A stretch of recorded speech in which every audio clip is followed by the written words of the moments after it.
අයිබෝන් මම ඉන්දික ජාල ජාතික උද්‍යානයේ මාර්ග උපදේශක කෙනෙක් හැටියට වැඩ කරනවා. ඉතින් ඊයේ මට සංචාරකයන් එක්ක එන්න තිබුණේ යාලා බංගලාව, ඒ කියන්නේ පරණතුරුපළ බංගලාවට.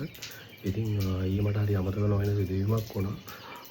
ඒ තමයි බංගලෝයකට මම එනකොටත් මෙයාවට එලාම් කෝල් ඇහුණා. ඒ කියන්නේ බංගලෝයේ මිදුලේ ඉඳලා කොටියෙක් කී කතාවක් කිව්වා. හැබැයි ඊයේ සාමාන්‍ය පරිදි අපි පාක් එකේ ගිහිල්ලා සංචාරකයන් එක්ක බංගලාවට එද්දී හවස 5 විතර වුණා. එලාම් කෝල් ඇහුනේ මෙන්න මේ හරියේ. ඒ කියන්නේ මෝ කෑ ගැහුවා. මෝ සාමාන්‍යයෙන් කොටිය දැක්කම කෑ ගහනවා. ඉතින් ඒක වෝනින් සවුන්ඩ් එකක්. මේ හරිය ආවා. මොකද අපි එනකොටත් බංගලෝ එකේ මෙන්න මෙතන ඉඳලා කොටිය ගිහිල්ලා තිබුණා. ඉතින් ඒකත් එක්ක 5 ඉඳන් බලාගෙන හිටියා. එහෙම ඉඳලා හවස 7ට කාලට පහුවෙන්න මම ශ්‍රද්ධා ගන්න යනකොට මට පොඩි සද්දයක් ඇහුණා. මම ඒකත් එක්ක පොඩ්ඩක් ඇවිල්ලා බලනකොට දුර්ලභ දර්ශනයක් මම දැක්කේ.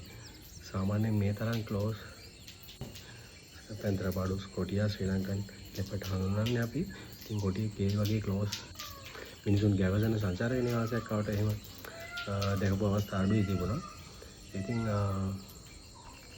ඒ දැක්ක කොටියා ඊට පස්සේ මම පොඩි වීඩියෝ එකක් ගත්තා. ඊපස්සේ ගිහලා මගේ රූම් එක ළඟම channel එක ගාව ඉන්න හින්දා මම පොඩ්ඩක් ගිහලා පොඩි ෆොටෝ එකක් ගත්තා.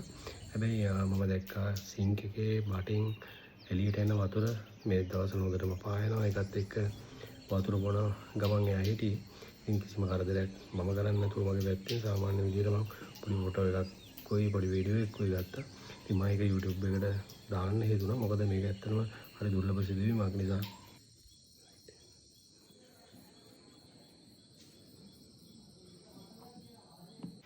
ඉතින් මෙවැනි සිදුවීමක් ලංකාවේ වනම ජාතික වන උද්‍යානයක බොහෝදුරට වෙන්න පුළුවන් ඉඩකඩක් තියෙනවා. හැබැයි අපි ජාතික වන උද්‍යානයකට ඇතුල් වුණාම නිසි වගකීමකින් යුතුව පවතින නීති මාලාවන්ට ඇත්තටම යටත් විය යුතුයි. මොකද ඒ නීති මාලාවන් ඔබේ ආරක්ෂාව සඳහා යොදවා තිබෙන්නේ.